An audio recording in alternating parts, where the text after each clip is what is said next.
and honor. Strength and honor. Strength and honor.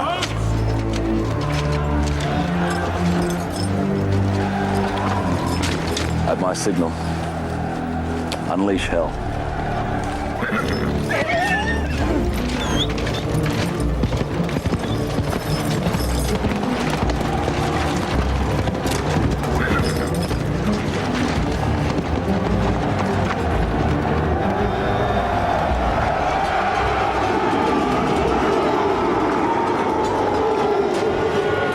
Load the catapults. Infantry form up for advance. Archers ready. Archers! Knock! Knock!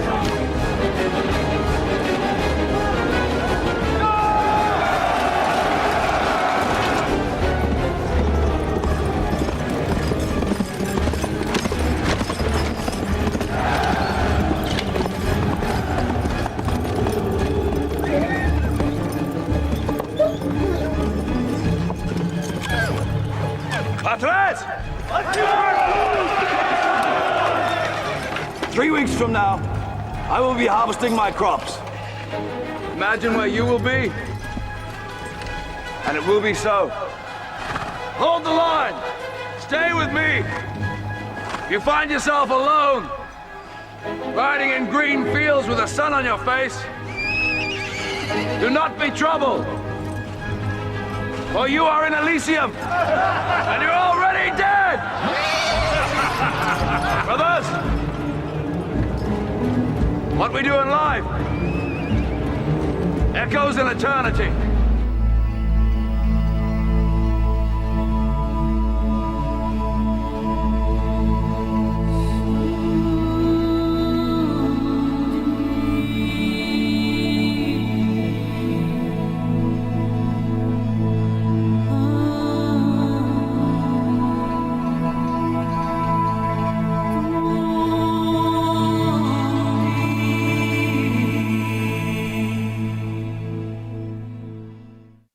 Nothing like a gladiator clip to get the blood flowing early in the morning with a group of men, right? I was talking to somebody and, am I okay? Oh, sorry. I was talking with somebody this week. Am I on? There we go. And they said,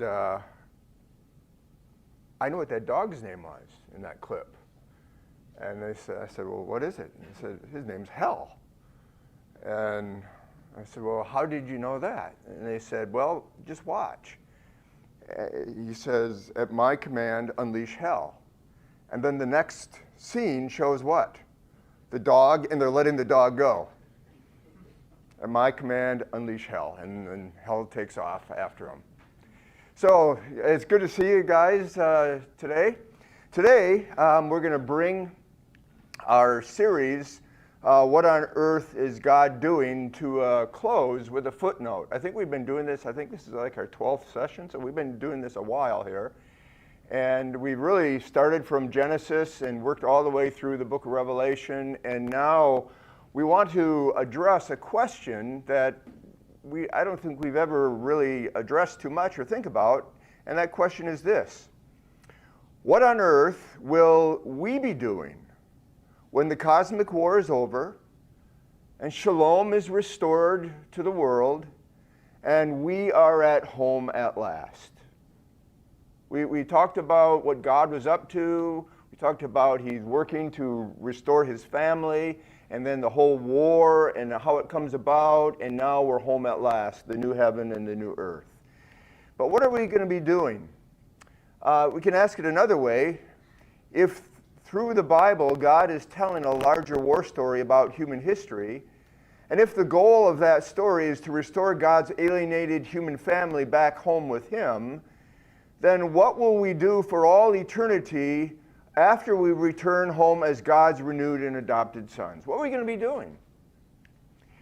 Will we enjoy an eternal retirement? Is that what we're going to be doing? You know, just picking up seashells along the sea? After all, Revelation 14:3 says we're going to cease from our labors, right? Or will we sing forever in a mega church service around the throne of the Lamb? After all, Revelation 7:10 says where all the nations are going to worship around the throne of the Lamb day and night?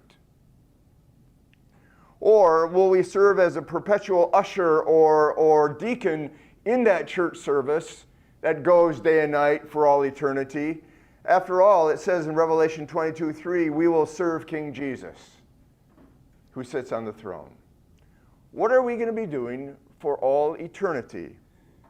What will we be doing as men in our new home? That's the question, that's the focus that we want to think about this morning. Now recall the thesis of our series. Remember? From Genesis to Revelation, we've seen that God is telling a larger, unified story. There's a lot of little stories in the Bible, but when you step back and look at all the stories, they are really telling one unified story. And that unified story is a war story. Remember, we've seen that. And that war story is supernatural in origin. It involves human beings, but it wasn't started by human beings. It was started by supernatural beings, angelic beings, spiritual beings, and we as human beings just joined in that rebellion. It's cosmic in scope. It means it goes through the whole universe, and it's determinative in nature. What side you are on in this battle will determine your eternal destiny, good or bad. And we said that this war story should be the framework for our understanding. Our understanding the entire Bible. When you read the Bible, always keep this framework in mind. Also, when you read the story of Jesus, always keep that framework in mind. If you keep that framework in mind, then the things that Jesus does, the things that Jesus says, the places Jesus goes and says what he says, where he says it, are going to make much more sense. And it should also be the framework for understanding our own stories, as well as all what's going on in the world today. When we understand everything that's going on from this larger war story, where God has been taking it and where it's going, all of human history, then the world begins to make sense. And then we have a sense of hope and direction for our lives as men today. Now, in the telling of this war story, we've seen that God is actively moving through all of human history, and he's taken human history someplace. He's moving it to defeat and judge his cosmic enemies that are led by Satan, the god of this world. He's also working to restore the good world, his good creation, which was distorted and corrupted by rebellion and evil of both his angelic family and his human family. We've seen that he's also working to rescue his human family alienated from him by sin and idolatry. And finally, we've seen that he's working to rejoin heaven and earth like it was once in the beginning, where heaven and earth came together. That was where Eden was, to create a new home, a new Eden, what we saw last time, the New Jerusalem, which is an enlarged Eden, where God and human forever and ever. That's the story in a nutshell. Now, with that in mind, let's go back to the original question. If as Christian men here today, who have trusted Christ as our Savior, our future home is not in heaven. Remember, last time we saw heaven as just kind of a holding place where we go before our body is reunited with our spirit in resurrection. But our home is a restored earth, and we're going to be there walking around in resurrected man bodies. Then what will we be doing as men in this new home for the rest of eternity? What are we going to be doing? Have you ever thought about that? What are we going to be doing? Now, let me just say this. While we will certainly cease from our labors, as Romans 14 says, what Romans 14, or Revelation 14, is referring to, it's not referring to an eternal retirement. Rather, it's referring to something more or less along the lines of residing in a God-restored world, the way it was supposed to be. And while we will certainly worship the Lamb in Revelation 7:10, as it says, it's not primarily referring there to a forever church service. Rather, it's referring to something more like living for a God-centered purpose. And while we will certainly serve Christ in our new home, as Revelation 22:3 says, it's not referring to being perpetual ushers and deacons in this forever church service. Rather, it's referring to something more or less aligned, working in a God-assigned job. And so what we'll be doing is we will be residing for all eternity in a God-restored world, living for a God-centered purpose, working in a God-assigned job. And that's our focus today. Holy jobs, preparing today for your kingdom career tomorrow. Okay? And we're gonna deal with this idea of holy jobs by addressing and considering 4 questions. First, why will we work for all eternity? I thought it was going to be a time of rest. I was looking forward to that. We're going to keep working. Second, what will this work involve? Third, will we all have the same job? And then lastly, fourthly, how will our job be determined? How will the job that you do and I do, how will we determine that we get that job and not this job? Those are the 4 questions. So you ready? So question 1, why will we work for all eternity? Well, one simple reason. You know what it is? Simply this. From the beginning, God created and designed you and I as men to work. That's what we were created for. We were created to work. You say, well, why? Well, because when you look how God created the world, God created a good world, it says, a good earth, but he did not create a perfect world. It was good, he said. He created it, looked at it, and says, it's good, it's good, it's good, it's very good. But he never said it was perfect. Well, what do I mean by that? Well, God designed an imperfect world that purposefully needed someone to subjugate it, to tame it, and to control it. If it was a perfect world, you wouldn't need anything to subjugate it, to tame it, control it. It would all be part of the design. But God designed the world not in a way that it could just happen apart from anybody. He designed it in a way that men needed to work in it. Men were put there to subjugate it, to tame it, and to control it. A good world. And when God rested from his creative activity, he gave to you and I as men the job of subduing and maintaining the world. That's why we were created. To reflect him as image bearers, male image bearers, and in doing that, to subdue and tame his good world. And if the world was created perfect, then God would not have given you and I the mandate, the work mandate, to go and subdue and maintain the world. Right? The world was good, but it still needed to be tamed. It still needed to be maintained. It still needed to be subjugated. There was no sin in it, but God created it like that so that it needed the man to work it. In other words, through our work as men, God intended his good but imperfect earth filled with raw materials and potential. That's the big thing, guys.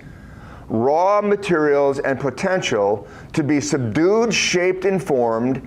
How? Into a fruitful, life-giving world fit for human flourishing while existing for the glory of God.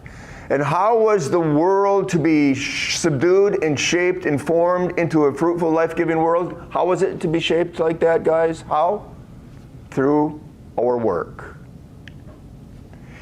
And what this means then is work is not punishment for sin. And neither is it the result of the fall. Work existed before the fall. Work existed before.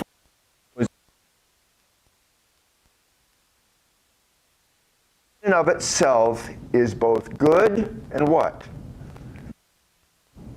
Why is it good and valuable? Well, because work is part of God's original design for you and I as men.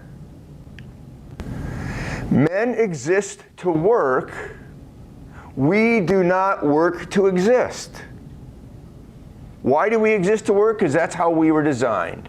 And we were put in a world that needed us to work it. And it's through that work that we glorify God. Colossians 3:23 says, do all your work for the glory of God as pleasing to Him. We serve Him. So, work is not a punishment for sin or the result of the fall. However, if we had a footnote, work was made harder by the fall. Work is made harder because of. Remember what it says in Genesis 3:17. When man sinned, what did God do? God cursed the ground that the man was to work. And as a result of cursing the ground, what happened? The ground would no longer work with the man, it would now work against him. The ground was once an ally to us, it would work with us, but now after the fall, it became an enemy. It worked against us. As a result of it working against us, we now have to toil and sweat. In other words, work is now exhausting, and it's no longer enjoyable. It's so exhausting that all I can think about is what? My retirement when I don't have to work anymore. But that's not what we were made for. We look for retirement because the effect the fall had on work. Also, because the ground was cursed, God said there would be thorns and thistles that would come. In other words, work would now be frustrating. You do your work and it wouldn't last. It would now be frustrating, it would no longer be satisfying. Likewise, while work was made harder by the fall, it will be restored to what God intended when the effects of the fall are reversed in the new creation. In other words, work isn't taken away, work isn't done away with, rather what? Work is restored to what it was intended to be. Work is redeemed. The ground will once again work with you and I as men instead of work against us. And when that happens, that's going to happen because there's going to be no more curse. Work will once again be enjoyable instead of exhausting. Why? Well, because there will be no more toil or sweat. Why? Because there's no more curse. And also, work will once again be satisfying instead of frustrating. Why? Because there will be no more thorns and thistles. Why no more thorns and thistles? Because no more curse, no more sin. The old is done away, the new is come. And so then, guys, as residents of the new earth, living in the New Jerusalem, we will be men who work for all eternity. Why? Why is it? Well, because from the beginning, men were designed and created to what? To work.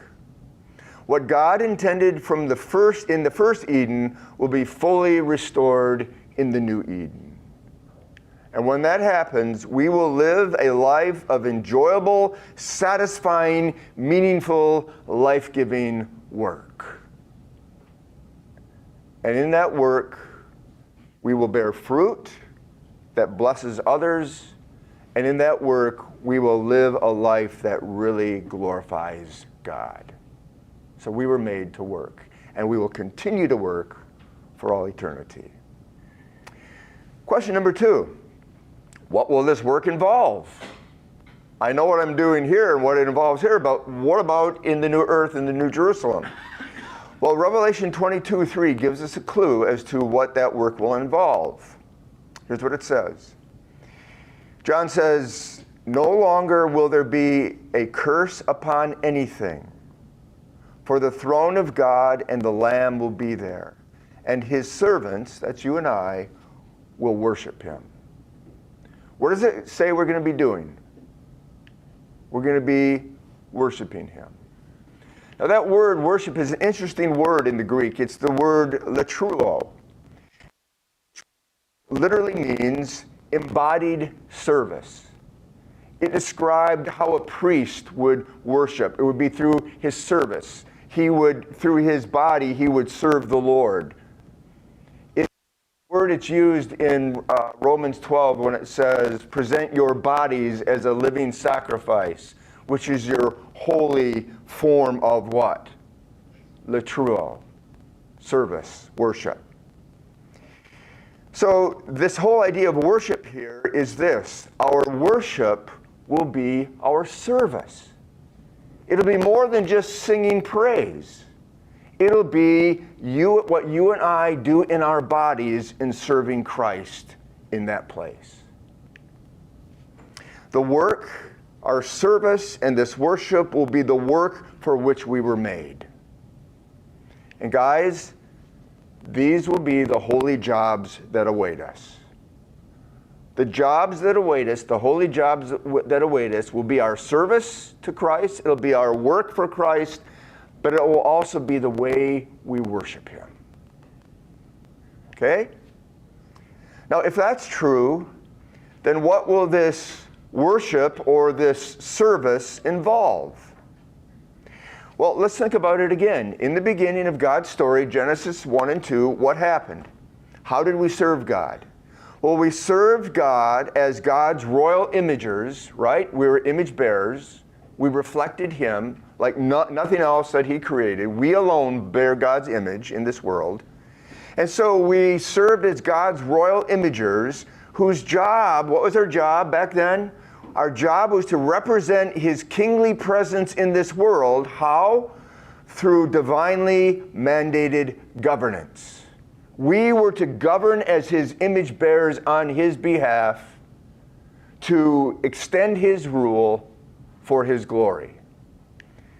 Now, how would we do that? By subduing and taming the earth. That was our job. That's how we represented Him. That's how we governed in this earth. We were to guard and care for Eden. That's where we were to worship Him through latruo, that embodied service.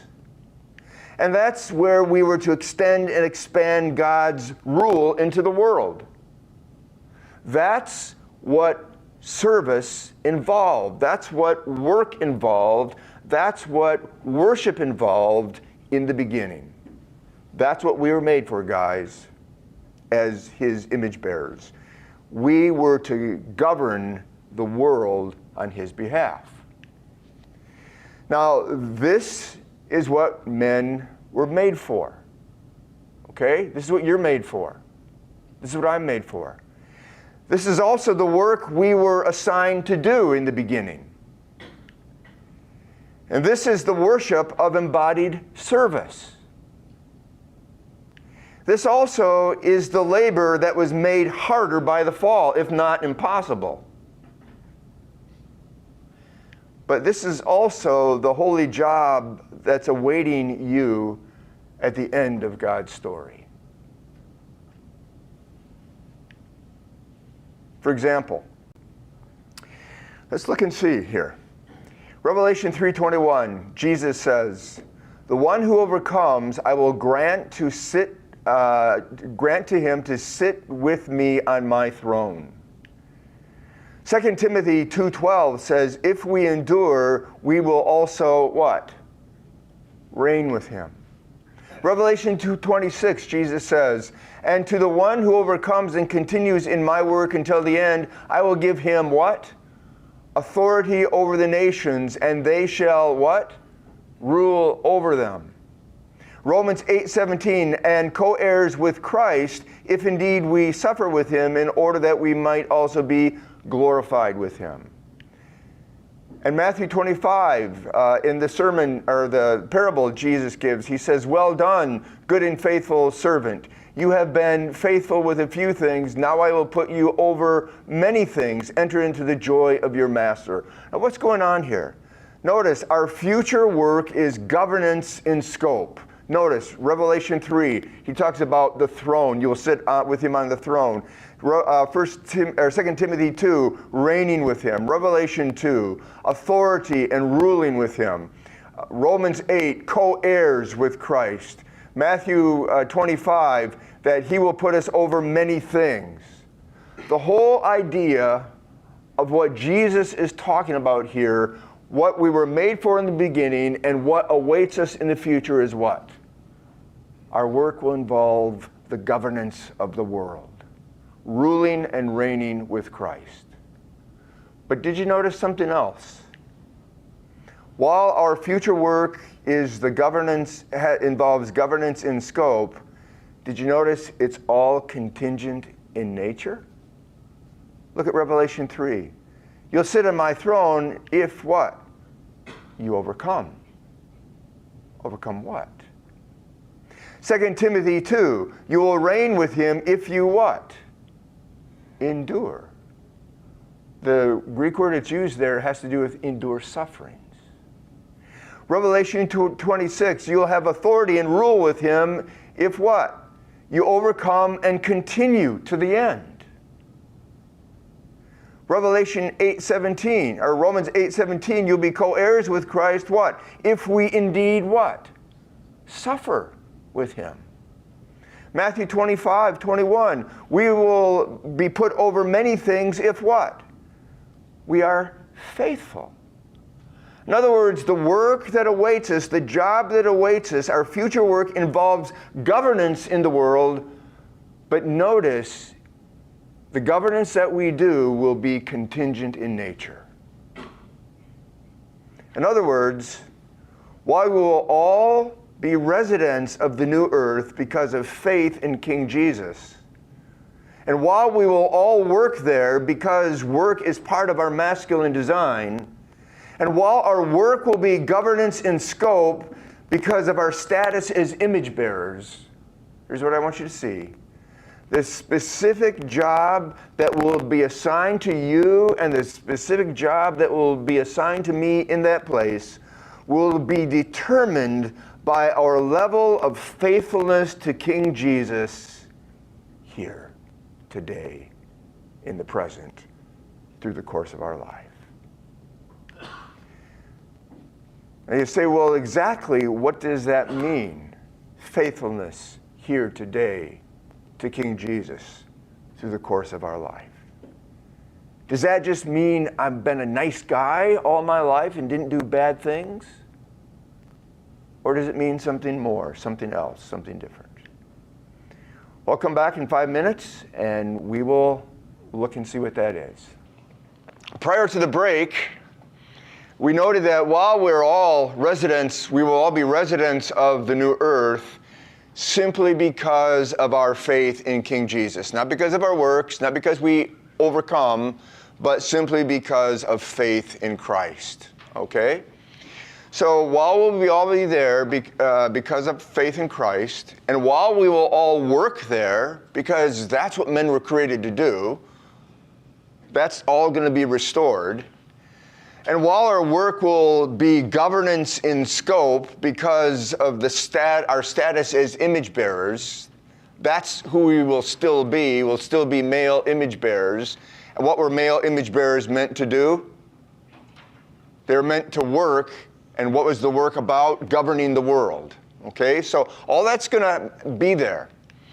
So then we said, okay, then the specific job we will be assigned to do there will be determined by our level of faithfulness to King Jesus here. And we made that determination by the passages that we looked at, where it talked about ruling, reigning, doing this and that, but it was all contingent upon overcoming, being faithful to the end, all of this. So we want to begin to look at that a little bit now. And we said, well, what exactly does all that mean? Well, it means two things. First of all, while everyone will work, not everyone will have the same job. Everyone will work who trusts Christ in the new world, but not everyone who works in the new world will have the same job. My job will be different than yours. Your job will be different than mine. In other words, there will be multiple kinds of jobs to do there. Okay? Second, the job that we will have individually, particularly, will be assigned to us. We just don't choose it. It's not like you go to a job fair and I want that one there. It'll be assigned to us based on the level of our faithfulness. And again, what does that mean? Well, whatever it means this. These will be merit-based jobs. Okay? So we'll all be there because of faith, and we're all going to work because that's what men were made to do. But the work that we do there, the jobs that are assigned to us, will be merit-based, meaning what we do here echoes into eternity. Okay? That's why Jesus says, don't lay up for your treasures on earth, but lay up for your treasures where? In heaven, where you can be rich towards God. Okay? So let's look at this. First, while everyone will work, not everyone will have the same job. Just like today, so in the new earth, there will be different kinds of jobs with different levels of power, authority, and responsibility. All the jobs that we have here today have different levels of power, authority, responsibility. Even if it's just a janitor who has the keys to all the rooms in the school. A janitor who has keys to all the rooms in the school has a lot of what? Power. Okay, especially if you want to get in and he's holding the key. Okay, he's got a lot of power. So there will be different kinds of jobs with different levels of power, authority, and responsibility. But in the new earth, however, all of our jobs will be important, but some jobs will be more important than others. Because of the fall, today work is harder, and today there are jobs that don't seem to be important at all. All the jobs that will be in the new earth will be important, but some will be more important than others. All the jobs will be good. Why? Because there's no curse anymore. But some jobs will be better than others. All the jobs will be satisfying. Why? Because there will be no more thorns or thistles. But some jobs will be more satisfying than others. How do we know this? Well, number of ways. First of all, the words of Jesus implies this. That's what he says. Matthew 5, Mark 10, Matthew 18, Luke 11, you can see the passages there. There, Jesus says, there will be those in the kingdom with the status of least, great, and greatest in power. He talks about that over and over. The least in the kingdom, the greatest in the kingdom, great in the kingdom. That all has to do with to be least, great, and greatest in the kingdom has to do with power and authority in the kingdom. Okay? Second, Jesus in Matthew 10, Mark 10, Matthew 20, Luke 13, Mark 9, he talks about a pecking order of power and authority. It will be different in the kingdom than it is here. He says the first will be last and what? The last will be first. How we look at people today will be different how we look at people in the kingdom.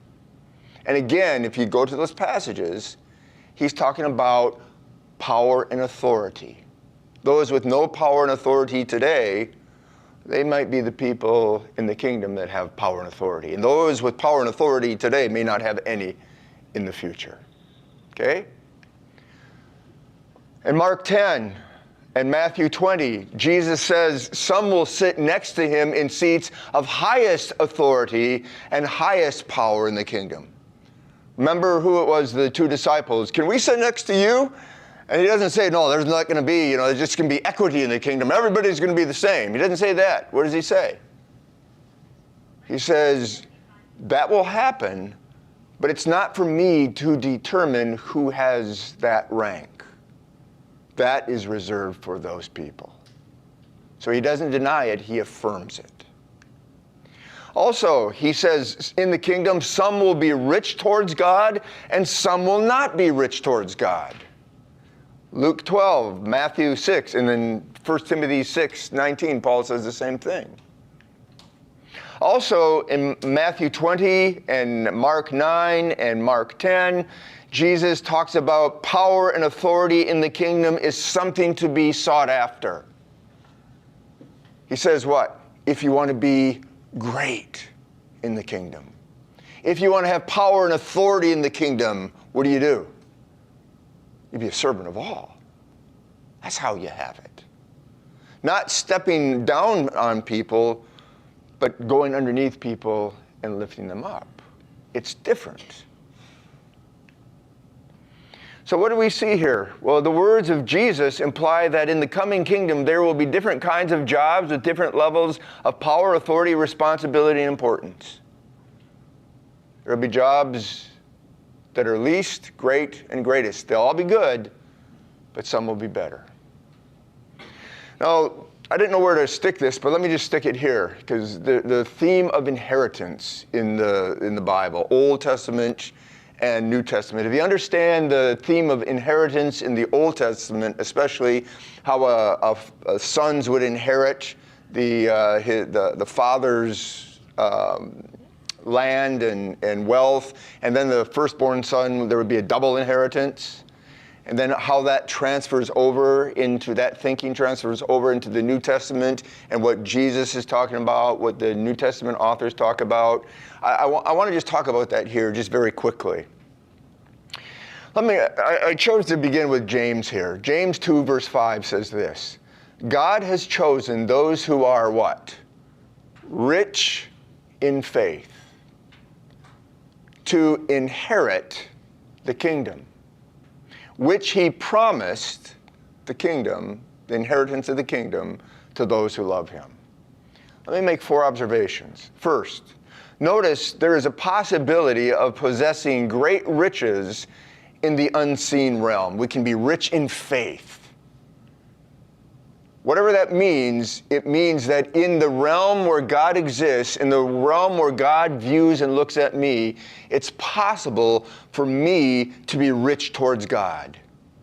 And if it's possible for me to be rich towards God, then it's also possible for me what? Not to be rich towards God. Second observation. There is a link between great riches and inheriting the kingdom. You see that? God has chosen those who are what? Rich to do what? Not just be in the kingdom, but what? Inherit the kingdom. Now, what's the difference between being in the kingdom and inheriting the kingdom? What's the difference between me being in your house and me inheriting your house? There's a big difference, isn't there? One, I'm just there, enjoying your house. The other one, I have what? Ownership. Third, there's a link between inheriting the kingdom and love shown towards God. God promises the inheritance of the kingdom to who? Those who love him.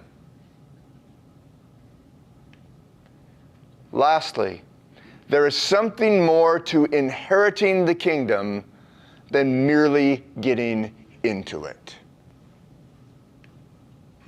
In other words, there's a difference between, and this is where I want to go back to what you asked earlier here. There's a difference between entering the kingdom and inheriting the kingdom.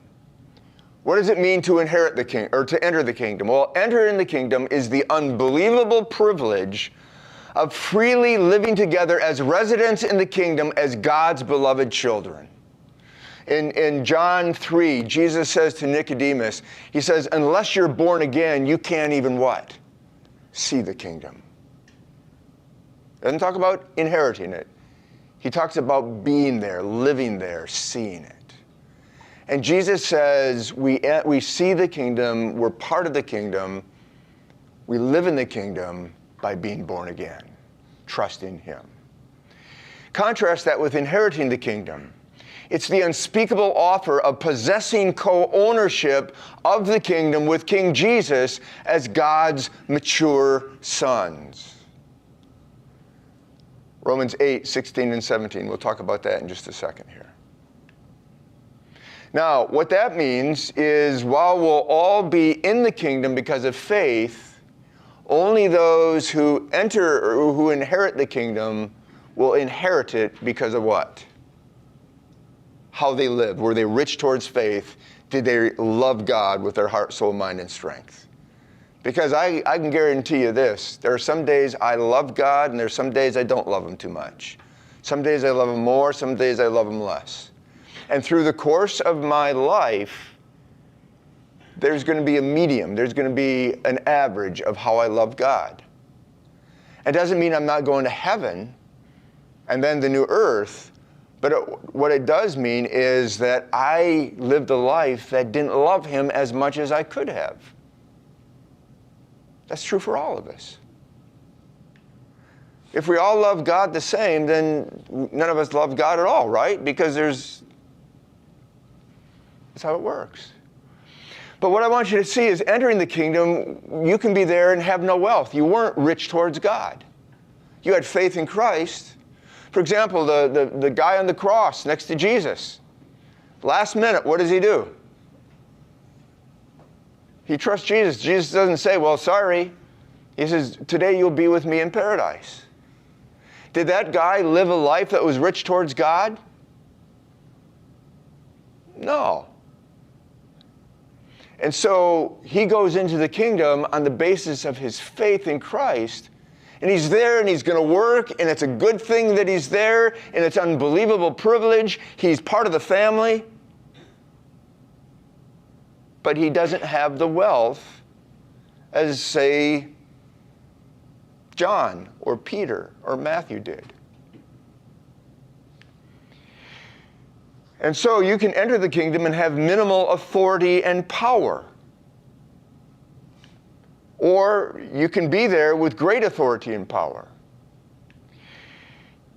You can be in the kingdom with few honors and privileges, or you can be there with great honors and privileges. You can be there least in the kingdom, or be there great in the kingdom. You see the difference? To enter the kingdom is solely based on faith in Christ alone, not on works at all. To inherit the kingdom, to have ownership in the kingdom, to have Jesus share with you His glory and His rule is contingent upon our what? Faithfulness.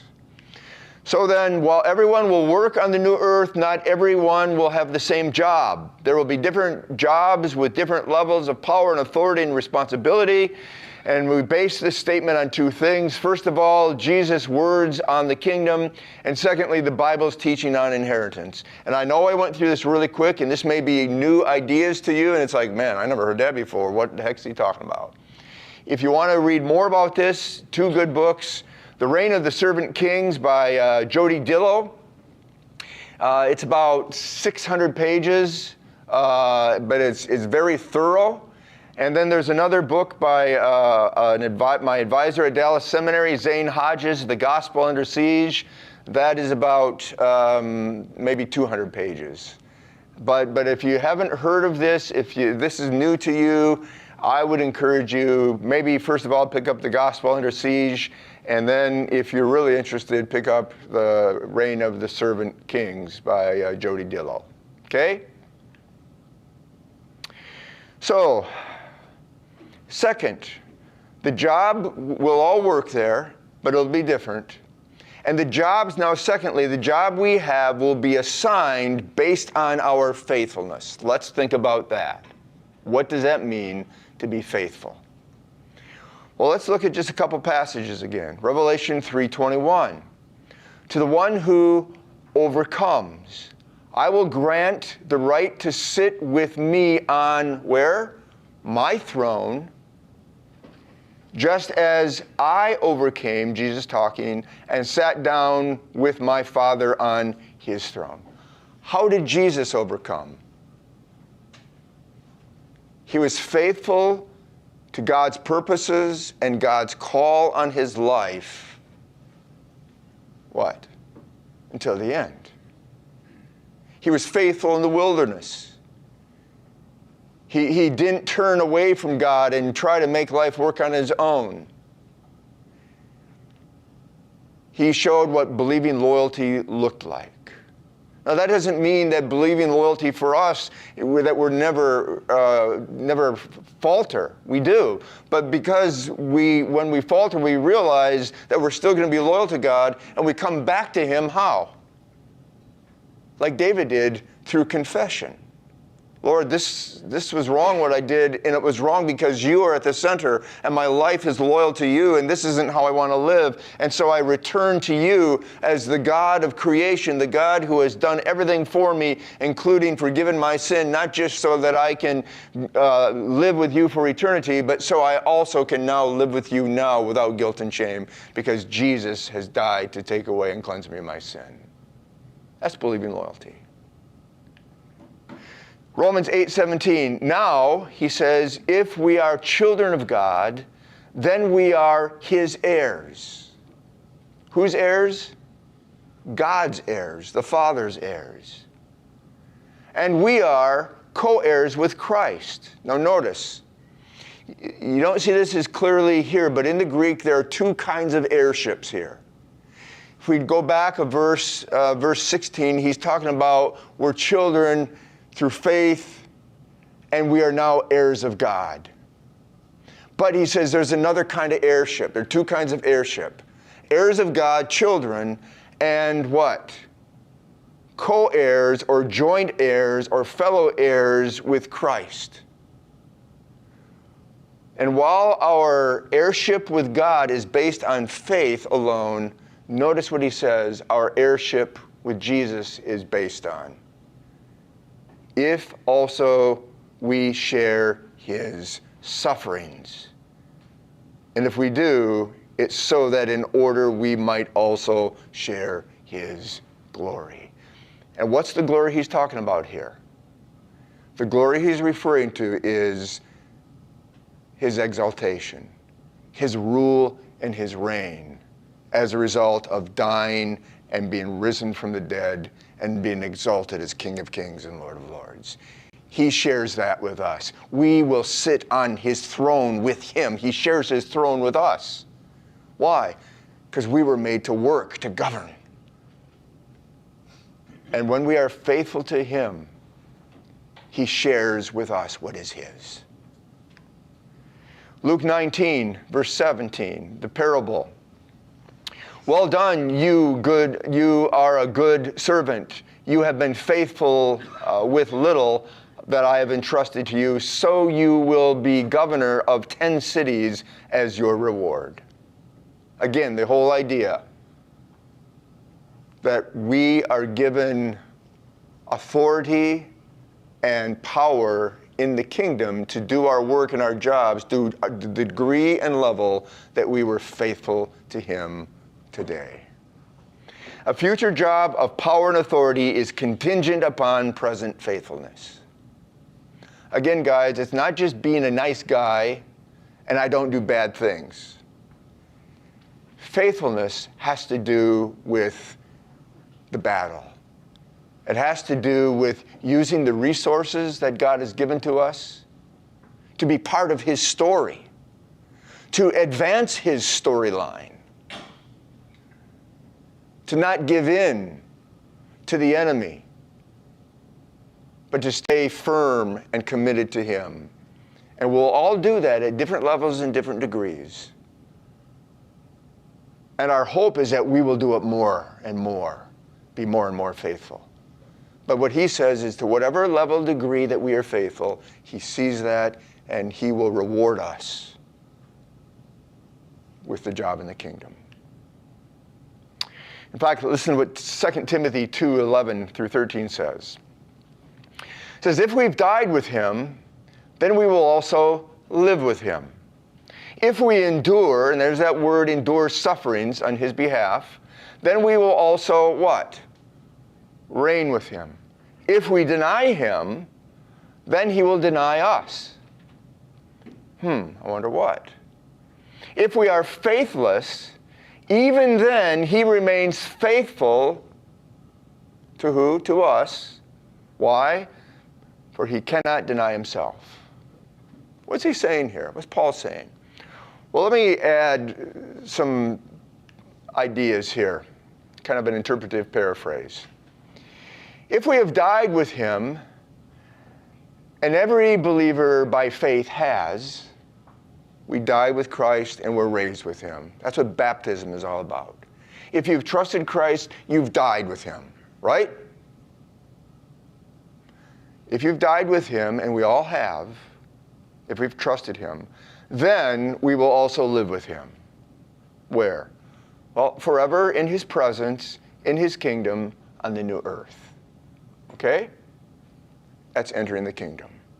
If we endure, if we're faithful to him through the course of our lives when it comes to suffering on his behalf, being faithful to the story, being faithful to the gospel call to advance the battle, then we will also, what? Reign with him. We will govern with him in his kingdom on the new earth. If, however, we deny him, what does he mean there? If we're unfaithful to him through the course of our lives, we begin to store up for ourselves treasures in heaven or on earth instead of living and working to accumulate treasures in heaven. Then he will also deny us. Deny us what? Entrance into the kingdom? Well, how do we get into the kingdom? By being faithful? No. By faith alone. So what's he deny us? Well, what he denies us is the privilege of governing with him in his kingdom.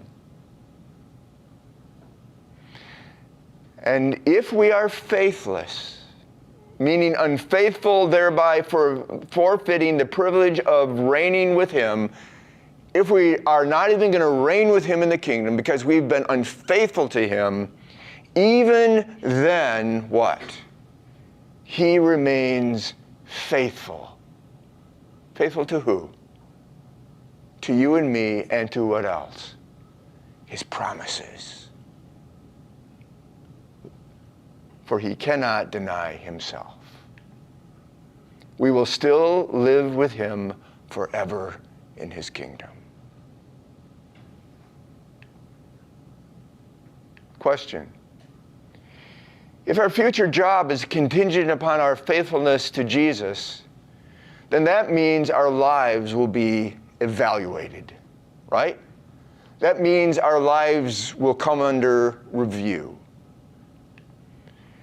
Asked another way, if the measure of our faithfulness is our job resume that we're going to present to somebody someday, and if the evaluation of our lives is our job interview,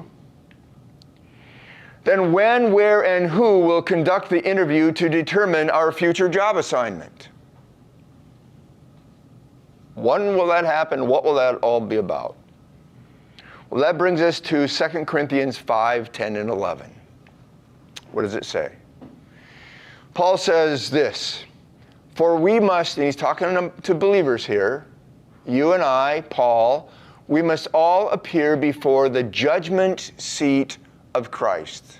Anybody know what the Greek word there is? The blank seat of Christ? The word judgment? Bema. The Bema seat.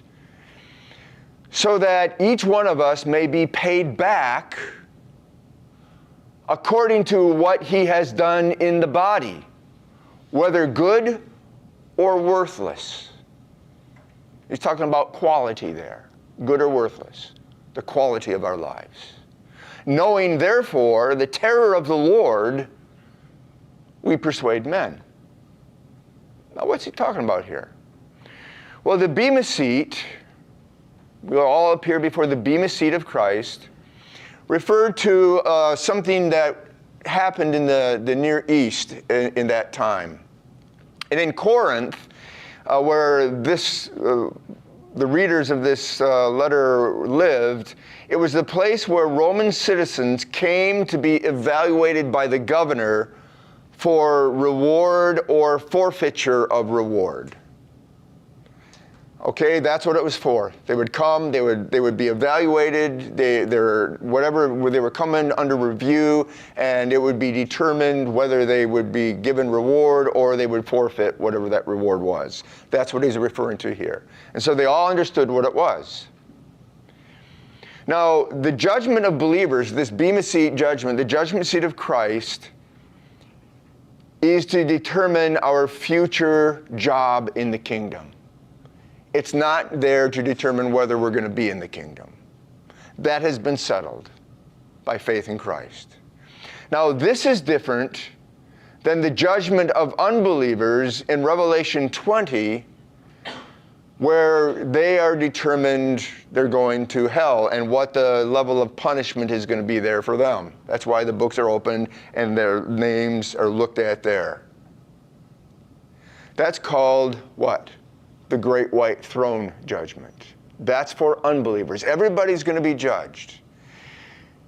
If you're judged at the Great White Throne Judgment, it's not a matter of what's going to happen in the kingdom. It's a matter of you're not going into the kingdom. If you're judged at the Bema Seat of Christ, you're there because of faith in Christ. But you're not there determining whether I've been good enough to get into the kingdom or not. You're there to determine what your future job will be, what your work will be, how you will worship God in the kingdom. Okay? Now, the Bema Seat of Christ, the judgment seat of Christ, evaluates the quality of our work and the faithfulness of our lives to King Jesus and to his battle. It does not evaluate the success and impressiveness of our lives before people. Which means that you can be a janitor that God has assigned to you in this life, and you can live faithfully to Jesus as a janitor, not too impressive. You share the gospel, you work with people, whoever God brings your way, but it's not a lot. But you're faithful to that. Your life isn't impressive. You don't, by our standards today, your life hasn't been successful, but guess what in the kingdom? The least today will be great in the kingdom. So often we think that God evaluates us the way people evaluate us, on the basis of success or impressiveness. And so we think if we're not impressive, if we're not successful in what we're doing, or even doing what we do for God, that somehow that doesn't count. Guys, God, when he looks and evaluates, he looks at the quality, he looks at how we've used the resources, but he also looks at the motives of our heart. That's what's going to be evaluated at the judgment seat of Christ. But notice one more thing. Knowing what? The terror of the Lord. Again, this isn't going to be a job fair. Oh, let's all go to the job fair and see what we can do for the rest of eternity. I like this one here. I like it. No. This is a serious time. We're going to be scrutinized for our lives. Again, not for where we're going to spend eternity, but for what we're going to do in eternity. For example, 1 Corinthians 3:12 through 13, Paul says this. If anyone, and he's talking about how we've come to live our life, builds on the foundation of Christ, using gold, silver, precious stones, or wood, hay, or I think it's the King James, stubble or straw, on the day of judgment, fire will reveal the value of each man's work. It will reveal whether it was what? Gold, silver, or precious stones, or wood, hay, or stubble. If what he has built survives the fire, the gold, silver, and precious stones, he will receive a reward. But if his work is burned up, meaning wood, hay, and stubble, wood, hay, and straw, he will suffer what? Loss. Loss of what? Entrance in the kingdom? No.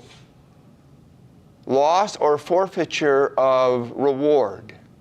How do we know that? Because what it says, though he himself will be saved, but only as through fire. In other words, Jesus will evaluate our lives at the Bema Seat with a penetrating, severe judgment to determine their value in advancing his cause in his final victory in the cosmic war. It's going to be penetrating and it's going to be severe. But again, it has nothing to do with whether we're going to be in the kingdom. It has everything to do with what we're going to do, the work that we're going to do as men for all eternity. Another passage, Luke 19:17 through 20.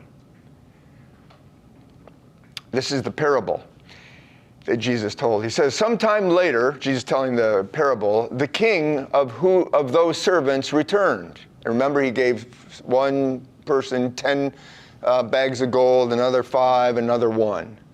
And so he comes and he calls them in and asks what they had done with the money they had given to him. The first servant reported, Master, I invested your money and made 10 times the original amount. Well done, the king exclaimed. You are a good servant. You have been faithful with a little I entrusted you, so you will be governor over 10 cities as your reward. And then you know the story. 5, he goes to the guy that he'd given 5 bags of money, and the guy, what did he do? He multiplied it 5 times. And what's the response? Same response. Well done, good and faithful servant. You've been faithful in this, I'm going to multiply it. But there was a third servant. What does he do? He buries it because he was afraid of his master. And he doesn't say, oh, wise servant. He doesn't say, well done, good and faithful servant. What does he call him? An evil servant. You could have at least done this. Put it in the bank to make money for me. Jesus will evaluate our faithful use of the resources and opportunities he has entrusted to us for the purpose of determining the job we will have in his kingdom's administration. He will be the king, and he will put his administration together. And we will be part of that administration depending on our faithfulness to him and his cause. That's the whole book of Hebrews. The whole book of Hebrews revolves around that whole idea of being partners or partakers with him or companions with him. It's sometimes translated. It's the Greek word medikoi.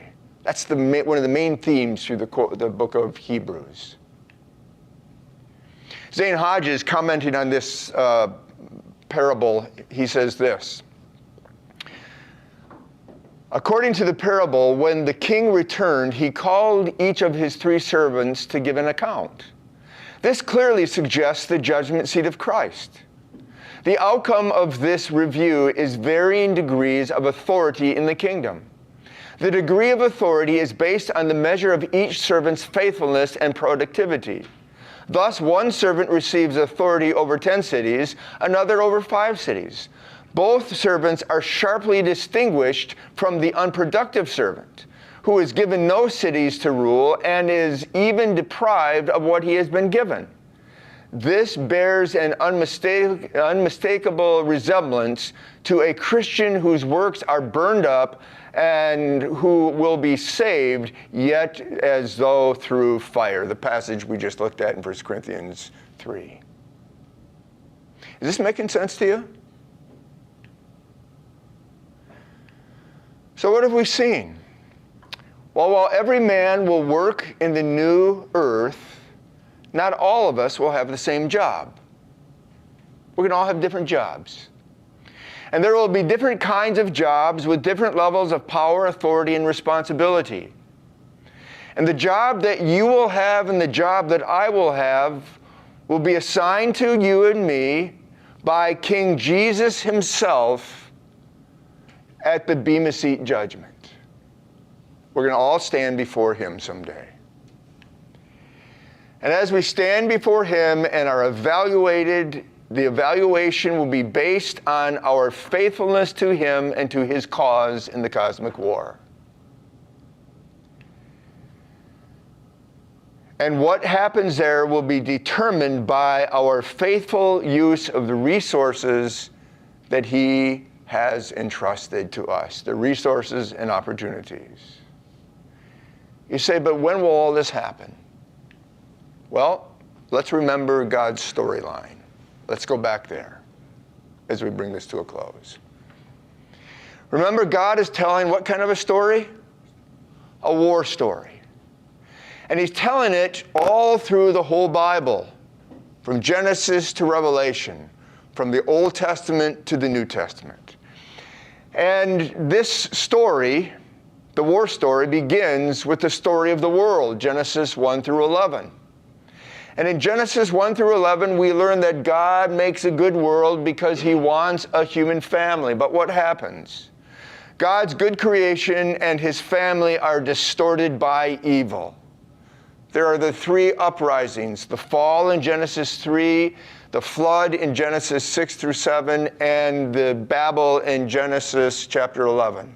And finally, God has enough. He causes all the peoples to be divided into nations, and then he divorces the nations. He gives angelic beings to be rule over the nations on his behalf. Those angelic beings rebel against God. They become the gods of the nations, and now you have the war. And so God's good creation is distorted by evil. That's the story of Genesis 1 through 11. But what does God do? Does God say, throw it all away, destroy it all, I'm done? No, God doesn't do that. And so we have the story of Israel, Genesis 12 through 11. God creates his own nation, through which he will form and guide and shape them with his law and with his covenant so that they might be a light to the nations so as to draw those nations back to himself. But what happens? Instead of becoming a light to the nations, they become like the nations. And as a result, they become God's failed agent to save the world. Not only does the world need to be saved, but now Israel needs to be saved. So what happens? Well, that brings us to the story of Jesus, the New Testament, Matthew through Revelation. And the story of Jesus is the story of the gospel. And what's the gospel, guys? The gospel is how God completes the story of Israel. How? Through King Jesus. He was the faithful king, the faithful representative. He did what Israel failed to do, and in doing so, he not only saves the world, but he saves Israel. And out of all of that, in saving the world and saving Israel, we have a new story that begins. It's a story that we begin to see taking place in Revelation 21 and 22. It's a story yet to be told of a renewed earth with an enlarged Eden, populated by God's restored human family.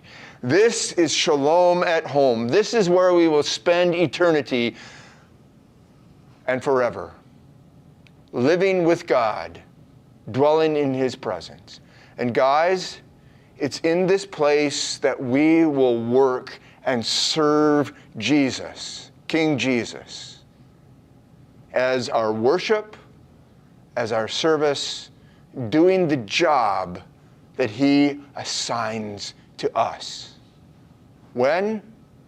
Probably sometime just prior to the telling of this new story, when it begins. And so, what on earth is God doing? That's what he's doing. And I hope you have a better understanding of not only what the Bible is about, but what God, the story God has been telling throughout all Genesis through Revelation, what human history is about, what your story is about, and what's going on in the world around you today. Because you see, God has saved us through Jesus, not just so that we can go to heaven when we die. He saved us so that we can become part of his larger story. And not just become part of it, but begin to advance it. Begin to move it forward. Begin to invite others into that story. Begin to speak its reality into the world around us. And the more we do that, and the more we're committed to that, and the more we honor Jesus by living lives like that, and the more we realize that what is done today echoes into eternity, guys, the better job we're going to have as we get home. So I hope this has been helpful. And that'll be it now until September. And just you see here what we're going to do in September. We're going to begin. You heard the question, what is a woman? Well, the real question is, what is a man?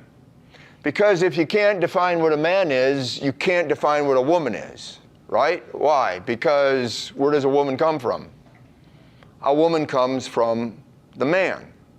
So you got to start there, and if you can't define what a man is, then you can't understand who God is. Because a man is a reflection of God. So we want to begin to do that this fall.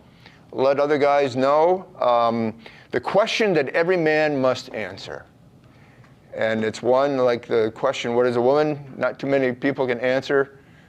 What you'll find, it's very similar with this question as well. So thanks for coming. We'll let the sign off with the streaming right now.